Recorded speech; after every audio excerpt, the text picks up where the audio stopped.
Welcome back to another episode of Consciously Clueless. I'm your host, Carly, and here we break down complex issues around health, the climate crisis, and social justice through a vegan lens. We'll talk about the magic link between your well-being and the planet's health, because luckily, choosing a healthier, mindful lifestyle for yourself often creates healthier vibes for our planet too. Staying consciously clueless means getting to show up knowing nothing, but staying open to all that you can learn. From feasting on plant-based meals and reducing waste to learning to meditate, every step you take contributes to your wellness and makes systematic change for the world. You can make a difference. This podcast will show you how.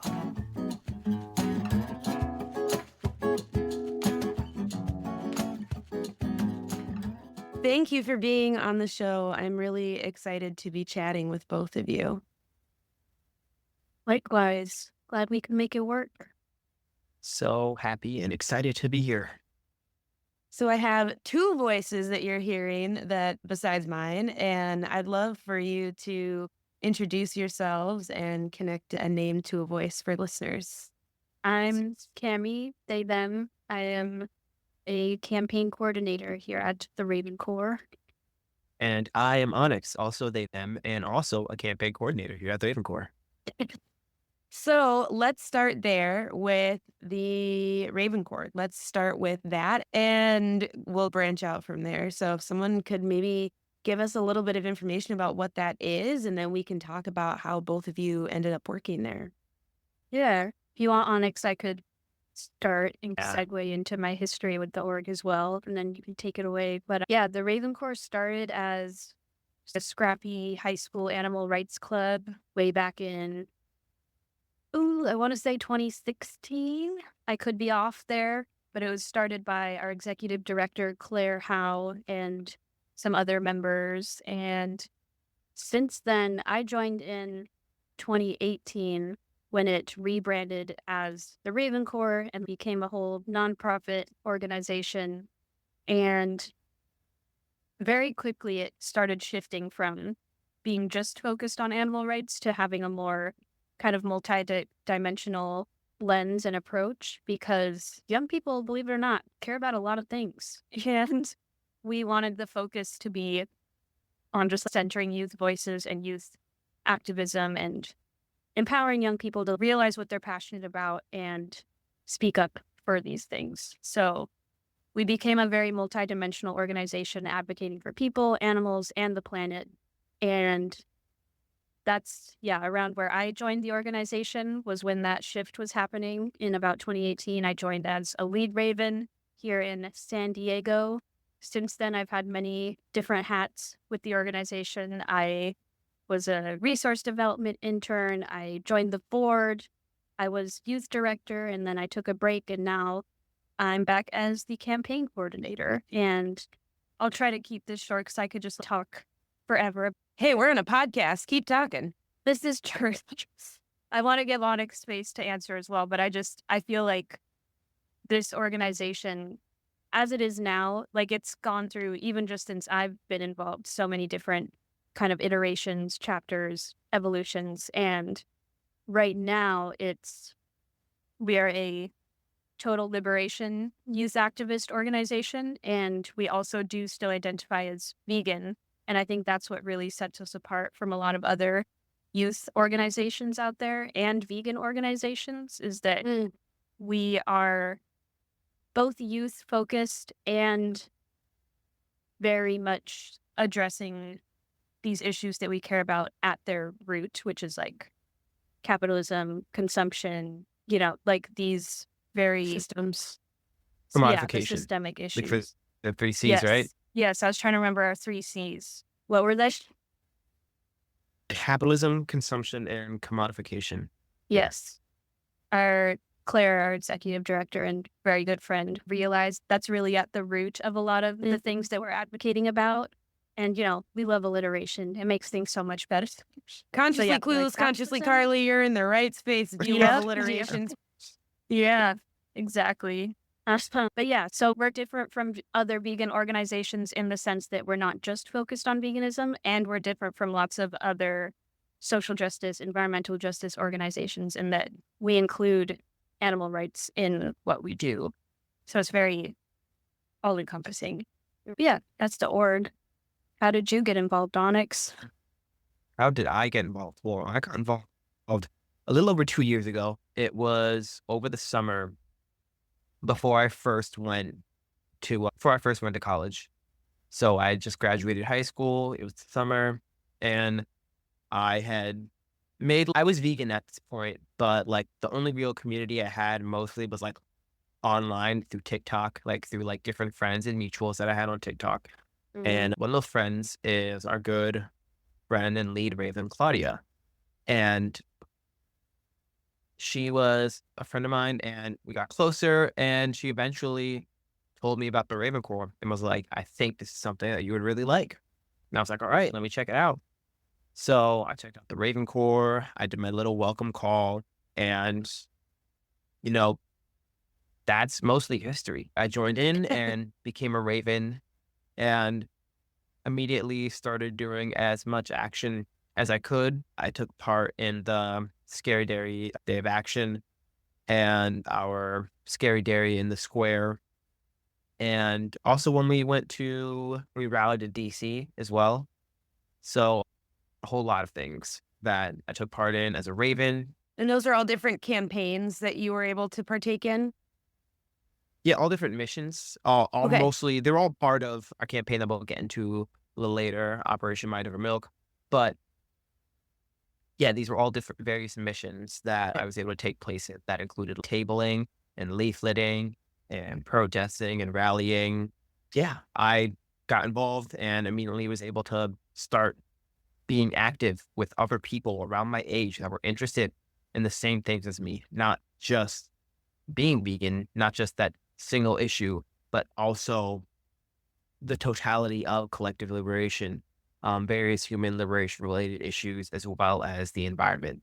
I oftentimes, with my friends, it's hard to find people, especially in person, that are just immediately around you that have that care about all these things in the same capacity and in the same realm. So what I really loved about the Raven Corps, that it gave me that space, but it also gave me an outlet to see the kind of ideas that I wanted represented in the activism space realized. One of the main things about the Raven Corps is youth empowerment. And joining the Raven Corps let me feel like not only did I have a voice, but that my voice was just as valid as anyone's, no matter the age, and that everything that I said would be taken seriously and would be analyzed seriously and critiqued seriously as well. And I really appreciated that. And before I got my job, as I started working as a campaign coordinator, I was just doing normal Raven stuff. But after I finished my second year of university, finally onboarded and became a campaign coordinator because Claire had reached out to me and was like, hey, this seems like something that you might be interested in. I looked at the different things, and I had already been learning a lot about different various ways to create campaigns, especially pressure campaigns, and ways to enact the change that I wanted to see. And this felt like the perfect opportunity to test my skills and grow them and improve them in an environment that I already knew and felt comfortable in. The way you're speaking, Onyx, about how you feel like your voice is heard and it matters just as much, of course, leads me to feel like maybe that's not how you're feeling in every space as a younger person. Does it feel like that is not always your experience, is to feel like your voice is represented? Yeah, I feel like it's definitely gotten better. I definitely appear as older. I just recently turned 20, but oftentimes in a lot of spaces, I'm a bit older than I am just because of the way that I carry myself and talk. But when people think you're younger, when people know that I'm younger, it tends to feel like they think, okay, I have more experience than this person. And because I'm older, I know better. And because someone else is older, I'm going to take their opinion and I'm going to trust their voice more. It feels that way with, a good professor won't make you feel that way, but some professors at university will be like, I'm the professor here. I'm the one who's done all the learning and things like that. So of course I know this better than you. And they may know it on a technical level superior than another student who isn't as aware. But because someone's young doesn't mean that they don't have valuable insights. It doesn't mean that they can't think of something that somebody else doesn't think about. It's kind of funny. I'm going to kind of relate this to, I don't know if you know what the game Dungeons and Dragons is, but it's like yes, it's I'm familiar. I doesn't haven't know. played. I will be up front, but I Oh, know. you are I know. missing I've out. been It's a lot of told that fun. before too. Okay, bring me in. Yeah, bring you in. So Dungeons and Dragons is a tabletop role-playing game, meaning that it's like a board game, but also in a sense an open world video game. You have a dungeon master who essentially takes you through this world that they create with their voice and their writing, and you can explore it. And usually there's various ways to do combat and try and reach a goal. It's usually, think of it like you're playing through a movie. Mm. Now, the thing is, when you create your character, you have various stats. And there are two stats that sometimes people confuse with what does this mean versus this. There's intelligence and there's wisdom. And wisdom is what you've known and what you experience. And that wisdom really is something that can only be gained through experience. But what intelligence is your ability, no matter your experience, to extrapolate information and think about things critically and come up with new ideas. And I think that oftentimes, like, people who are older adults will conflate the fact that they have so much wisdom with the fact that they're automatically going to know better. They're automatically going to know best, when they may have more experience, but someone else might also be able to extrapolate and come up with ideas that are at the same level or greater than an adult. That's beautiful. I was love wondering that. how you're going to rope it back to the question, and I'm like, whoa, it makes so much sense. I was thinking in relation to the topic of just like youth not being taken seriously and that whole line of conversation. So much of the time, young people in activist spaces especially are really tokenized and treated as more like almost like a concept rather than an actual living being with thoughts and opinions. I don't know if that makes sense, but let's say you often hear this messaging of, oh, youth are the future and you give us so much hope. And it's always about our potential and like what we could do as opposed to who we are right now.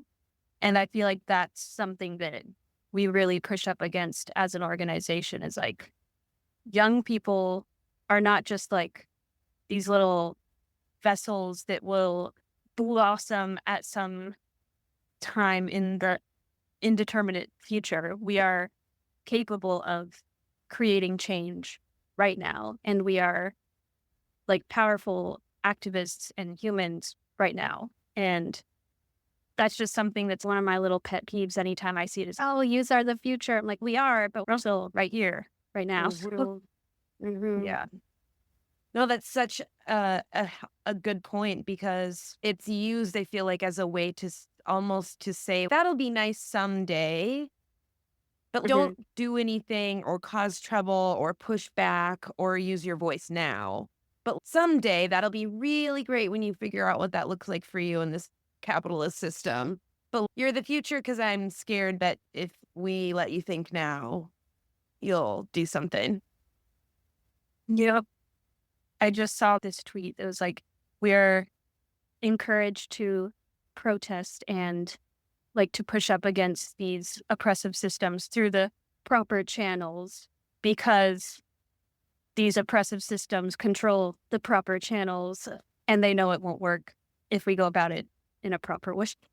And even feel like those that's- proper ways, quote, we're using lots of air quotes here, listeners. Yeah, we are. Even those proper ways, right, to like protest and stuff.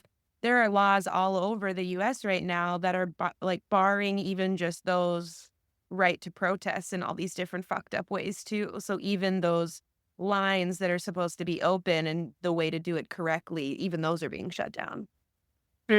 Yeah. What's really interesting is we recently made a post about disparate impact and how laws were changed so that any government industry that could potentially be sued or could be committing something like illegal under disparate impact claims can no longer be sued by like a citizen or a group. It has to be by another federal industry. It has to be by the Supreme Court or something like that. So take, for instance, like the police and over policing minorities. No longer can like civil rights groups look at the data and be like, minorities are being over policed at a vast amount and make the claim of disparate impact. They can no longer bring that up, and they can no longer sue a police department for that because of the fact that the Supreme Court ruled that they have no right, that the Civil Rights Amendment didn't give the public a right to do that. I'm like holding my breath while you're talking. I'm realizing. When you were speaking about all the different iterations earlier, Cami, about the Raven Core and all the different ways, and then you were speaking to Onyx to the idea of, oh, it was so nice to be able to find a space to show up in that was talking about veganism and talking about all these other issues as well, all the intersections that we know. And do you feel like for you, that's a more and more common conversation among your peers, that those connections are made in like that's a known thing, that you're like, yeah, the environment is connected to workers' rights, is connected to veganism? Do you feel like that's a growing understanding amongst your peers, or is that still something that doesn't feel as normal? I hesitate to make a generalization, but I'm going to make a generalization amongst like the young people that I know and that I associate with. I think it's definitely just a well understood thing that the environment is connected to our individual choices, is connected to these more systemic issues of capitalism, racism. It's all meshed together. Yeah, I think it's understood amongst my peers in a way that I feel like even, I don't know, 5-10 years ago it wasn't. And honestly, I have a little theory that maybe COVID actually contributed to that and like the lockdown, because for multiple reasons, in part because like people really just had to, unless they were like an exploited worker who was not in lockdown, people had to just sit with themselves and really grapple with what caused this pandemic and like what systems are still in place that are perpetuating the pandemic. And then we had the summer of George Floyd and BLM, and that really created these ripples. And yeah, I feel like people just, after that, really understood in a different way that there's a lot of corruption in our society, and it's all very, linked together. It feels that way. It feels that way to me, like zooming out from my own experience. I feel like I was a sociology and women's studies major in college, and I graduated in 2014 from college. And I know that I also went into those degrees as a white girl who was learning a lot about the injustice that I was not privy to in my life, right? I came into that with a lot of privilege. But I think of all the conversations that we had about intersectionality and how animals were never involved ever in the conversations we had. And I think that is even more normal from an outside perspective, but it's sometimes hard to tell, right? A lot of times the people I'm like having these conversations with are probably people that had either heard me say this shit or that I'm already feeling like they're somewhat on board. Yeah, I feel like animals are still definitely left out of these conversations. Like amongst our community at the Raven Core, and a part of why I just love us so much, we're like a bunch of, for the most part, everyone's vegan and everyone is understands that the things that we care about are multidimensional, connected to each other, and animals are a part of that systemic oppression that we've been talking about. And that's, I feel like that's why we put so much value and emphasis on the fact that we started as an animal rights organization, is because we don't want to lose that in who we are as we become increasingly radical, increasingly vocal about the intersectionality of these issues. I That it still doesn't get left behind. exactly. I still never see it really in other organizations. The animal conversation. So both of you mentioned when you were talking earlier that you were vegan when you joined the Raven Corps. So I'd love to hear what that journey was like for both of you. Yeah, totally. Actually, I haven't been, at least whenever I talk to people, it feels like I haven't been vegan for that long. But I went vegan 4 years ago, height of the pandemic. Yeah. Kind of like exactly what Cami was talking about. I had a lot of time to myself. And I also had a new job.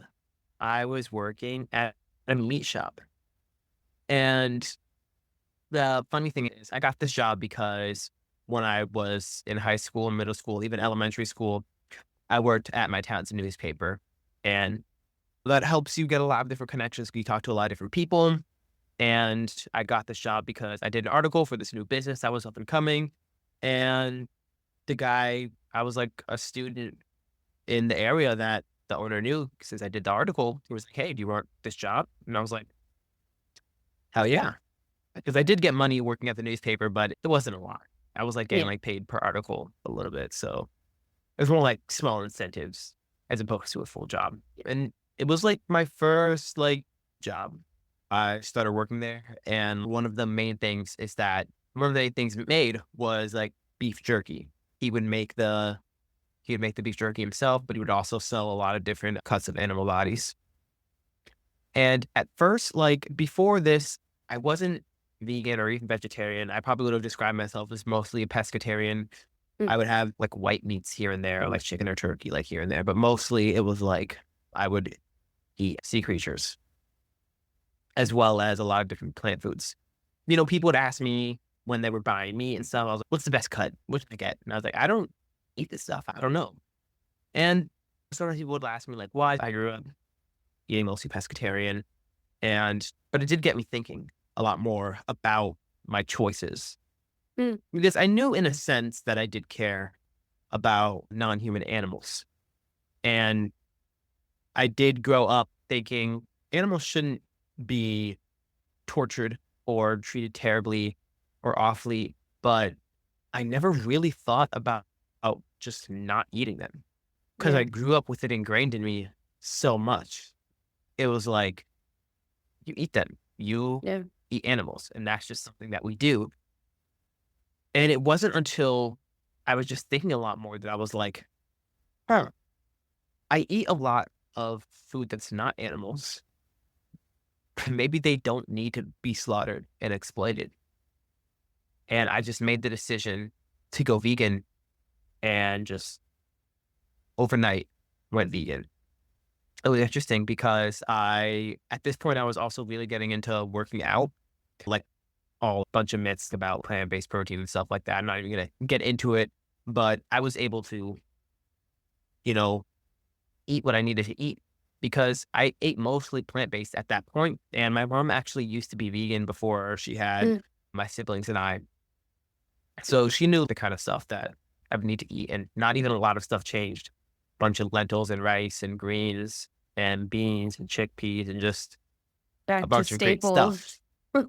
Yeah, back to the staples. But that's the stuff that we grew up on. So it wasn't even anything different for me. So I definitely had a lot of privilege in my vegan transition in a sense where I had a family that supported it and I already was used to eating mostly plant-based foods. Right. So it wasn't really much of a difference for me. It wasn't really much of a change. But I also went vegan for those value reasons, for the reason that I was like, yeah, I don't think we don't need to take another individual's life. We don't need to exploit another individual. And after that, that got me really into I was watching tons of videos, tons of vegan debates and stuff, because I really wanted to make sure that if anyone talked to me, I would be able to hold my ground. So I pretty much essentially armed myself with a bunch of knowledge so that anytime I was talking to my friends, I can be like, yeah, and here's why you should go, and here's why you should go, and here's why you should go. Oh, you have an argument? I have a counter argument. So that was my initial vegan upbringing. It was just like watching a bunch of debates and becoming the best vegan debater that I could.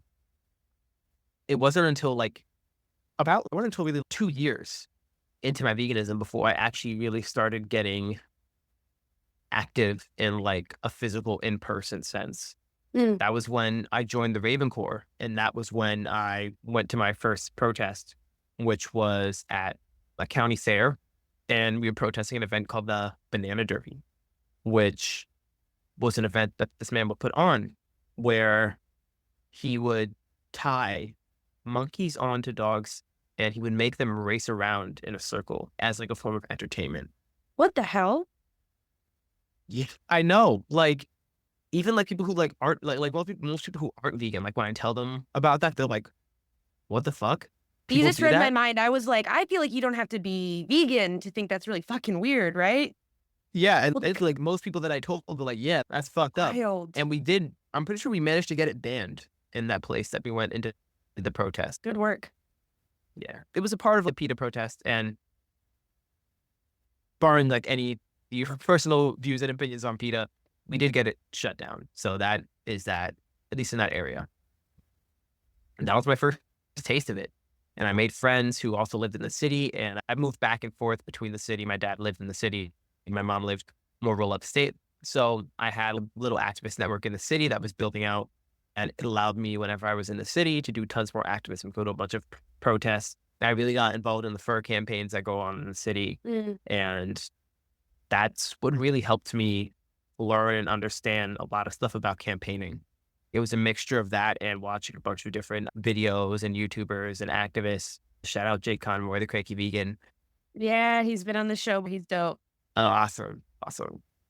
But yeah, a lot of that stuff and just like getting all this experience and going out and sometimes doing 3 protests in a day right into the night. It was really, I think, building me and giving me a lot of experience and really helped me as I transitioned into this role of being a campaign coordinator. Rather than jumping in on the campaigns that have already been created, I have to start from the ground up and build something out from scratch. Find your target, find your pressure points, and really strategize how you're going to do this. Thank you for sharing your vegan story. Of course.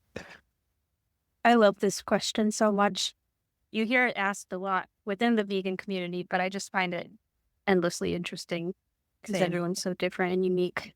My story is a little, I feel like it's a little convoluted, but I think, so I started off similar to Onyx. I was pescatarian, and I was pescatarian for air quotes, ethical reasons. I think I'm preaching to the choir when I say that's bullshit. I appreciate Yeah. your honesty with that, right? Because it does show that there's so many iterations that people go through when we're gaining this knowledge, and that it is sometimes it is overnight, and it is sometimes bit by bit that we're like, oh, I can do better by doing this. And yes, of course, we know we want all the dominoes to fall, but I just appreciate when people are honest about, yeah, because I thought this was the best I was doing at the time, because that's the information you had. And I just think that's really important. Please continue. Thank you. No, thank you for that. It's so true. Like I was pescatarian because I thought that it was like meat. Meat was the big bad thing, and fish didn't have feelings. That was my logic at the time. Oh yeah, fish was the last thing I gave up too, because I was like, I don't know, it's fish, it's different, right? Exactly. Yeah. Yeah. There's like my story to veganism and there's my story to activism. They're kind of similar, but also very different. For veganism, I was pescatarian, and then I've also been just like a lifelong animal lover, which is why I made the switch in the first place. And then it's a weird story, and I don't think I've ever actually told it like this, but I was reflecting recently and realized that this played a significant role. I went on a trip to Florida with my now ex-girlfriend, and I remember I just chronically compare myself to other people. It's a problem. And at the time, I was doing that in terms of what we were eating and like our food choices. And I just felt like, I mean, understandably, it was just so thoughtless. And I felt like this sort of inner conflict of like, I try to make food choices based on my values, but I'm also like not putting a lot of thought into what I'm eating right now, just as long as it's pescatarian.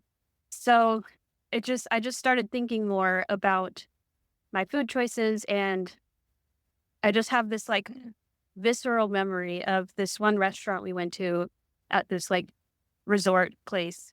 And it was, what is it even called? Like shrimp scampi, something, That's a thing. some sort of pasta dish with shrimp. And I just remember like looking at all the sad little shrimps like drowning in the pasta. I'm like, this can't be right. There's no way. And Yeah. then the next day we went to some sort of, it wasn't totally an aquarium, but that's essentially what it was. And there were little shrimps in one of the exhibits. And I was just looking at their little eyes and I was like, oh man, there's a person in there. And that's what started it for me, was like, okay, I think I need to actually look at this more. If I'm making these food choices because I want to be as ethical and humane as possible, I can do better. And so from there, I cut out seafood, fishes, and all of that. And then this is where it intersects with my path to activism. I watched Blackfish, and that, living in San Diego especially, that really hit close to home. And from there, it was like just this cascade of watching more and more animal rights documentaries. It started with the more quote unquote exotic animals like Tyke the elephant outlaw and these, just the way that maybe, I don't know, like trophy hunting and those sorts of things. And then it inevitably led to all of your cult classic vegan documentaries like Cowspiracy, Earthlings, all of those. I'm not saying I'm in love with Netflix over here and what they're doing as a business, but I swear I should make Netflix made me vegan stickers, because there are so many people that on this podcast are like, okay, look, so I watched this documentary. Yep. I agree. Netflix is, say what you will, but it does have some pretty fire documentaries. It really does, y'all. Yeah. And so that's what ultimately led me to cutting out dairy and eggs as well, was realizing, well, cows are still killed for dairy, chickens are still killed for eggs. There's literally no difference. If anything, these industries are even more cruel and demented because they just prolong the suffering. And so that is then what also led to my first protest, which was at SeaWorld here in San Diego. And like Onyx said, just really dove right in. And I went to like vigils, I did open rescues, I did the like Cube of Truth back in the day, lots of outreach. But also very importantly, and I understand this is like a privilege that I have, I started volunteering at farm animal sanctuaries. And I think that was kind of the key to keeping me like semi-sane throughout the years. Because this was back in 2016, 2017 was when I went vegan and started doing activism. And I think just like having that balance of being around these happy, rescued, well cared for animals, and then all this just horrific stuff that's involved with activism, that has helped me a lot throughout the years of just being with those happy animals. Well, and I'm hearing so I think that the interesting thing for both of your stories and what comes up again and again, and God, I feel like people listening to this podcast, how many, like you should start some sort of game on how many times I say the word community. But what I'm hearing and what we keep finding out and keep being reminded of is the power of community, right? For both of you, it feels like such a central theme of what not only was important for you and maybe in your vegan journey, but in your activist journey and in like sticking with it, in staying in the game and finding, it sounds like maybe some purpose within the movement, and the space that community provides for that is pretty special, which it sounds like Ravencore creates a lot of those communities as well. Definitely. Oh yeah, definitely. I'm a philosopher, and that's what I do at university. And part of that is trying to understand various different things. And I really like to understand a lot of what makes people do the things that they do and why we do it, to try and help enact change as best I can. And a lot of the things that we do can be traced back at least a little bit to evolutionary benefits. I'm not going to make a broad generalized statement that every single person is going to need a community. There could definitely be people out there who are like, I 100% feel best and do best with nobody else. We are in general, we are social creatures. We live in communities. People live in communities. There have been studies that show when you're isolated, that typically does horrendous things to your mental health. And we tend to look for places to belong. Even people who like to be on their own a lot. I personally like to be on my own a lot, but that doesn't mean that I don't also enjoy having a community and enjoy being with other people, because I do enjoy that. And I think that for most people, that's a necessary thing. And that when you feel isolated, it makes it harder to just keep doing things. I feel too. Yeah, I was just going to say that's my experience with my own mental health related to the vegan movement or not. It's just isolation. I like to have my alone time. I also get filled up by a lot of being around a lot of people, right? And having that balance. But yeah, isolation becomes a quick problem for my depression. Yeah, I relate to that a lot. And I feel like that's one of the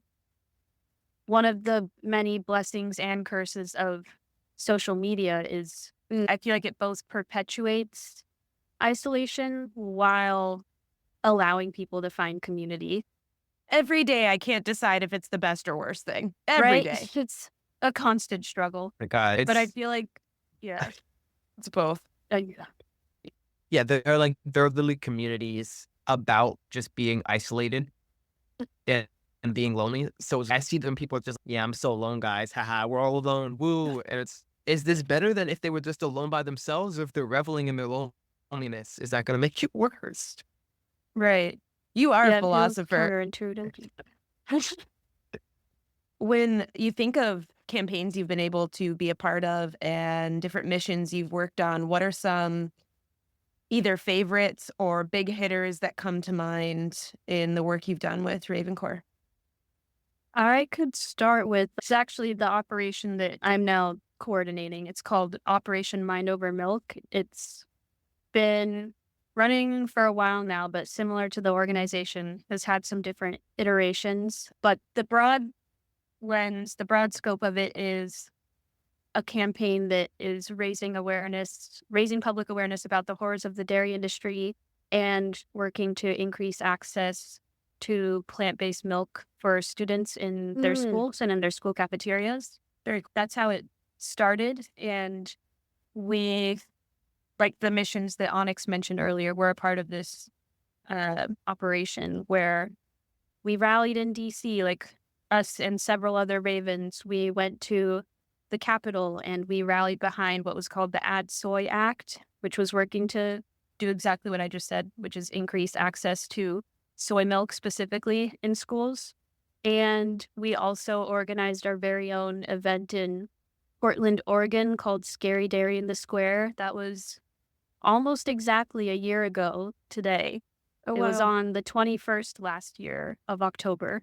That was probably my favorite thing that we've ever done. It was this big kind of, you could even call it a festival. There was vegan vendors, there were sanctuary representatives, there was just local organizations that are all vegan friendly, of course, and very much in alignment with our own values. And yeah, we had guest speakers, we had a costume contest, we had a scavenger hunt. There was just fun. There was a lot. Yeah, it was so fun and a huge hit. And it was right in the middle of the city, downtown. We were also positioned right by a Starbucks, which was convenient because we were spreading the anti-dairy message. Nice. Yeah, but so that has definitely been a highlight for me. And I'm really excited to now be coordinating this campaign because the core of it is still the same, where we're advocating against the dairy industry and working with students, but we're tweaking it a little bit. And this is very fresh, hot off the press news. We are gonna be working to actually just sort of form these mutual aid networks with students in local communities to do like vegan food drives to actually give students like vegan lunches, because it's so hard to work through all these like policies and hoops that you have to jump through within schools, and just trying to work with like just all the regulations there. So you know what? Let's just give them food ourselves. Yeah. And that just feels much more in alignment with who we are as an organization and who we want to become. Like very grassroots, very radical, very, just focused on the C word community. Sorry. I just got to shout out the Black Panther Party, because they are literally the reason that we have a national school lunch program. They did this first. They had their own. And were villainized for it. Yeah, they were villainized for it. And the government was terrified of them for feeding kids. There's like a memo about how they need to be taken out for this, I'm using the wrong adjective, but like crazy idea, this like radical idea of giving food out. They were like, we need to stop this immediately. And then the government was like, wait a second though. Yeah. It'd be cute if we did it though, right? Right? That sounds amazing. I appreciate that. I love hearing about the work that you're doing and seeing the possibilities of being able to provide that grassroots on the ground. Okay, we're just going to give people fucking soy milk then. And also working on these, like you said, pressure campaigns and these pressure points, and still doing the work in those different lanes to provide immediate assistance, and also say, okay, how do we make this better moving forward? And I just appreciate that about all the content that you put out and all the work that you do. It's truly inspiring. Thank you. Yeah, we have a couple big campaigns, and that's just one of them. And Onyx is coordinating our other one. But so my campaign that I'm coordinating is Operation 13. This wasn't initially my campaign. The previous campaign coordinator, Mason, was the person who started initially and started the building blocks for it.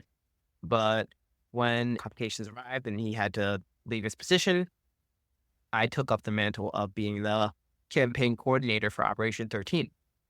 Now, Operation 13 is named for the 13th Amendment that apparently abolished slavery. But if you look at the fine print, not even what boots.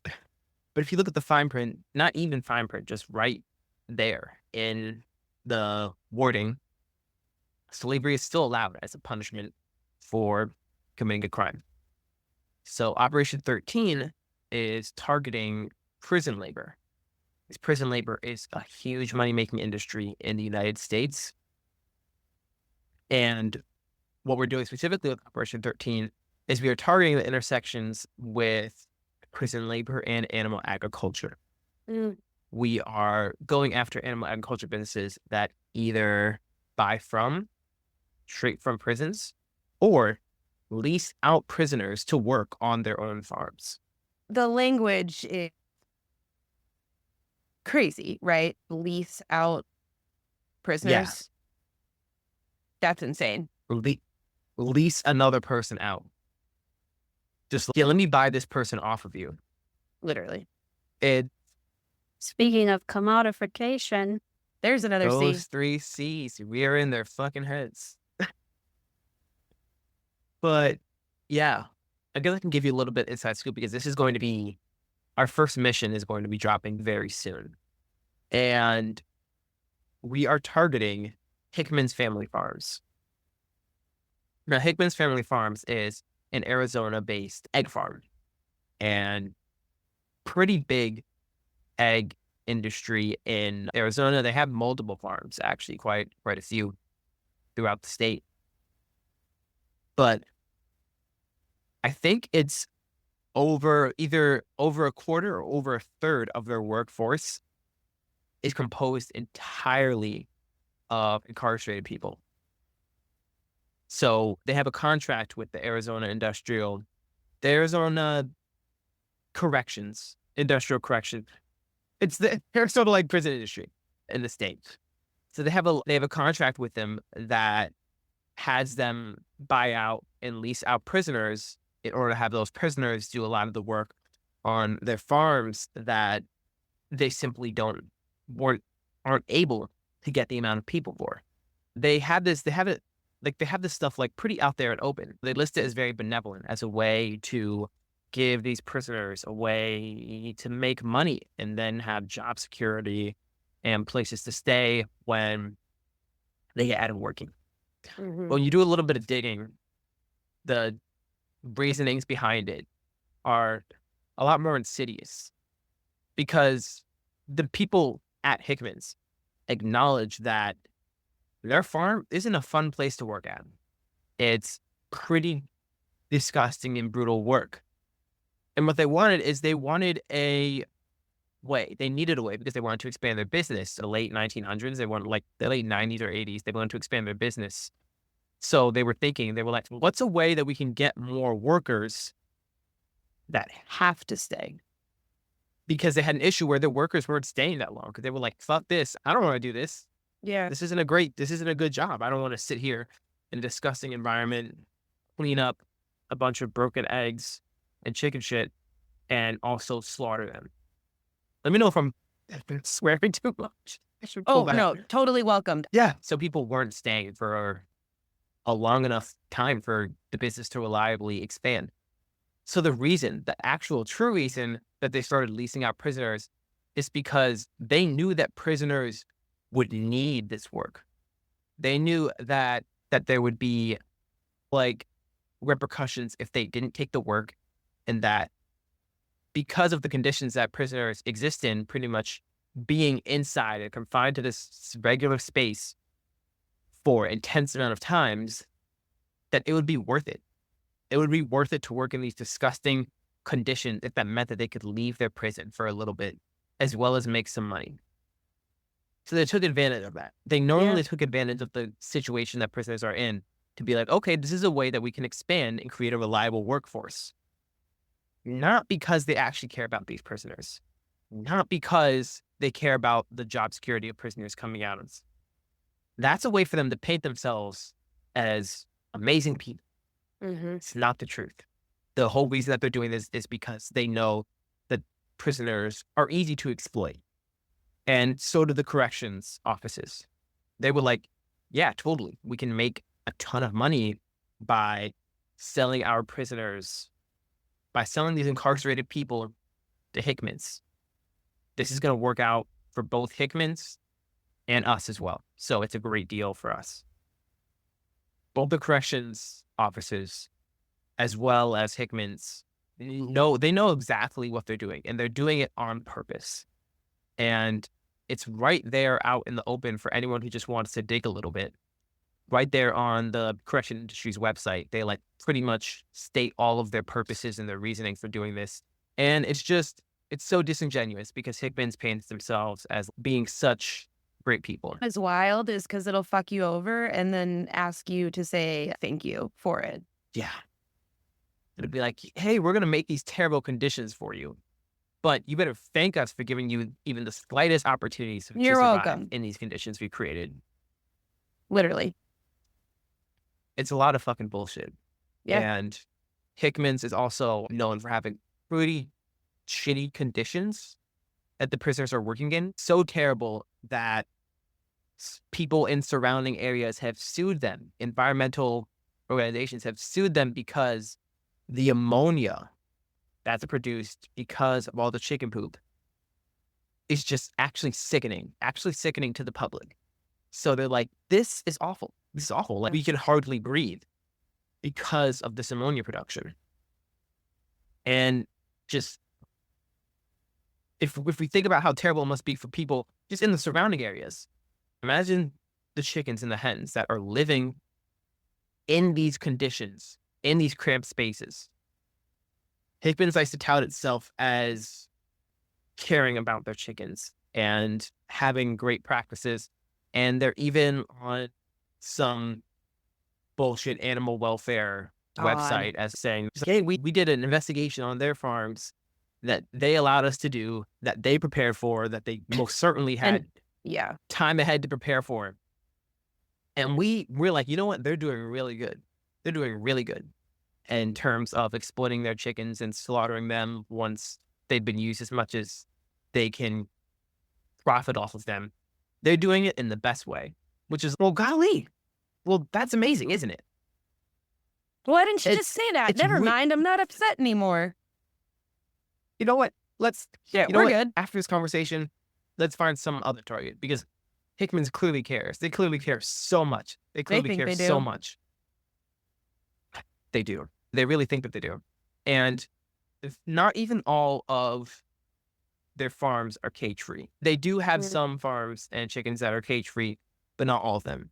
And people, just the fact that cage-free as a thing exists, means people understand how awful cages are, how terrible the wire bottoms are for the chickens' feet, and how they just can't move. They have nowhere to move.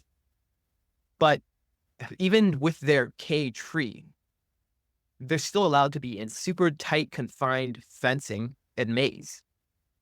So it's like, how much better is this really? They still barely have any room. So not only are they explicitly exploiting these prisoners, not only are they creating such pollution in the air that people like are getting fucking sick and suing them for it, but they are so disingenuous with how they actually care, how they quote unquote care, more air quotes, about the chickens. At this point, after all the research I've done, we're fed up. Yeah. At the Raven Corps, we're fed up.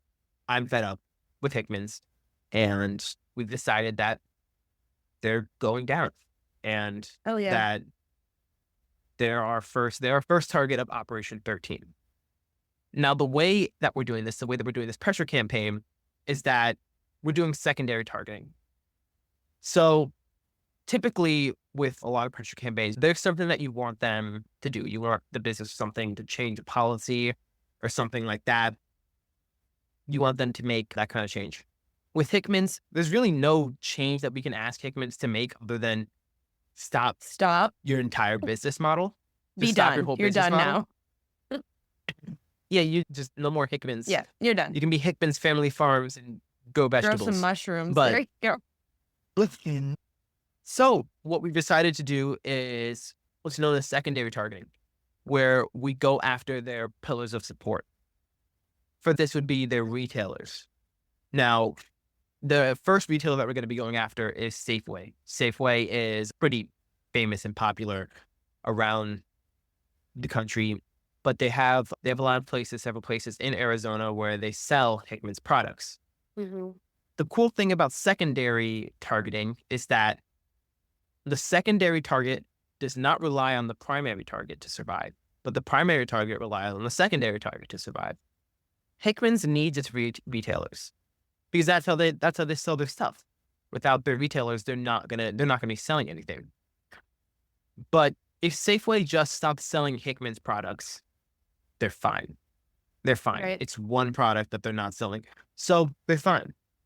Which is why we're going to be targeting Safeway. We're going to be putting pressure on them, telling them, hey, we're going to continue to put pressure on you, continue to send you emails, we're going to continue to protest, whatever tactics we're employing, we're going to continue to do them until you agree to stop selling these heinous products. And that's really the strategy. It's the stuff that I've learned from Jay Conroy. It's the stuff that I've learned doing my work in the city with the fur protests and the fur campaigns and the wins that we've gotten. It's how we've succeeded in a lot of areas. It's how pressure campaigns work and how they function and how they win. So that's the goal. The goal is to systematically take out all of their retailers so that they don't have that support anymore, so that they can't exploit these prisoners, so that they can't exploit the environments, and they can't exploit these chickens. I appreciate you breaking that down, because I feel like a lot of people that aren't doing this type of organizing work often wonder, what does that look like? Or how can I contribute? Or how do I get involved? And finding out who to boycott, who to not give your money to. and who to like maybe send an email to actually goes a lot further than we can give it credit for. So I appreciate you breaking down what a campaign like that actually looks like. And I'm curious because both of you are doing incredible doesn't feel like a good enough word, but to me, inspiring work. And that also means that you're looking into a lot of hard shit. You're looking into the reality of a lot of things that people do active work to avoid. You are looking directly in the face of it. And doing that and given that, how do you take care of yourself or practice hope while doing this work and living in this world? Such a good question. Well, I can start with sharing that I have gone through many cycles of burnout already, and I've just been doing activism for a snippet of my lifetime. And I feel like everyone has their vices and their ways of coping with the shit show that is this 100%. world. For me, that has historically been anorexia. That has been like my struggle throughout my teenhood and now my young adulthood. But I've actually now in better than I've ever been in that regard. I've gone through treatment multiple times. That's been part of my phases of burnout is I just go really hard and then I crash really hard. But yeah, now I'm in this interesting phase where that is no longer a coping skill of mine. Skill is not the right word. It's not a coping mechanism that I use anymore. And I now am reckoning with, because that really suppressed a lot for me in terms of the anxiety, the depression, also apparently ADHD. Somehow it just suppressed all of this. And now I'm, reckoning with just how much of an emotional being I am. And how do I balance my own recovery of continuing to be an activist and continuing to do this kind of work? And I'm finding so much gratitude and appreciation for what I alluded to earlier, which is spending time with animals, which is so healing and really like grounds me and forces me to be present with them. And as a person who is probably also a little autistic, I just really appreciate the just total like transparency and like honesty that you get being with an IU animal. It just feels really safe and gratifying, and especially if it's rescued animals, it just reminds me of, I don't know, that life can be good on this planet. Yeah, that's one that I've kept coming back to consistently throughout the years. It's just really feeling grounded by our fellow earthlings. I love that. Thank you for sharing. It's amazing, Cami. I've never been one with the greatest coping mechanisms or skills. When things get tough, I usually just, I don't know, I have a bad habit of just trying my best to just trudge through it.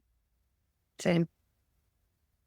I find that doing this work, that what I do when things get tough, I just work harder.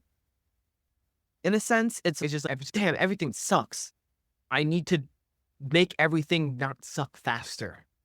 I see all of this shit going down, and it's like all of the things that I do in my life to try and make things better. Like all the learning I do, all the campaigning I do, all the training I do, mixed martial arts.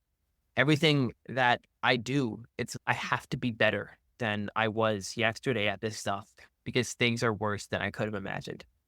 And every time I remind myself how terrible things are, I feel like I just need to be more prepared for fighting against these kinds of things. Yeah. It's likely not the healthiest thing, but it's how I've learned to deal with what feels impossible to overcome. It's definitely in part due to the media I watch. Like, I watch a lot of like anime and action movies, martial arts and fighting stuff and that stuff, it's like the characters are always coming up against odds that seem impossible, and through sheer effort, they're like, I'm still going to do it. And in a sense, it's beneficial. In a sense, it's self-destructive, because on one hand, it helps you like push through when things are tough. It's like things are a little hard, and maybe you want to quit. You're tired, and you remember you thinking to yourself, it's like, I can keep going. I can still do this, and I don't have to give up. But in another sense, like sometimes you can really get tunnel vision, and you're like, I need to do this. I need to do this. I need to do this. And it goes past the point of where you're thinking critically about what you can actually do. And sometimes you just lose yourself in that. Yeah. I think that's such an important spot of self-work, right? Is the ability to discern what you actually need is fucking groundbreaking. Because sometimes it is okay and safe for my health mentally and soulfully to push through. That's what is needed in the moment. And then there are other moments where that's the last thing I need, and pushing through is actually going to push me over the edge. And for me, it's been figuring out the discernment and figuring out what moments to deploy what tactics almost is. And I'm still figuring that out. I don't have an equation for you, unfortunately, but What? yeah, I know. I was Give like, us that the was the reveal. equation. I was like, actually, here's how you do it. I'd totally be lying if I didn't say, but I definitely also just dissociate and doom scroll to cope sometimes. Oh, yeah, And same. That's a substances given. every now and then. We're only human. But when I'm at my healthiest self, just love that animal time. Yes. Well, I really appreciate you both taking the time and bearing with me. The amount of like silly things that have happened for this interview with the three of us, so I'd appreciate your understanding and your patience, and also just being so vulnerable and open to share your experiences, because I know listeners are going to be really eager to hear what you have to say. I appreciate you both being here. Did you have anything else you wanted to share?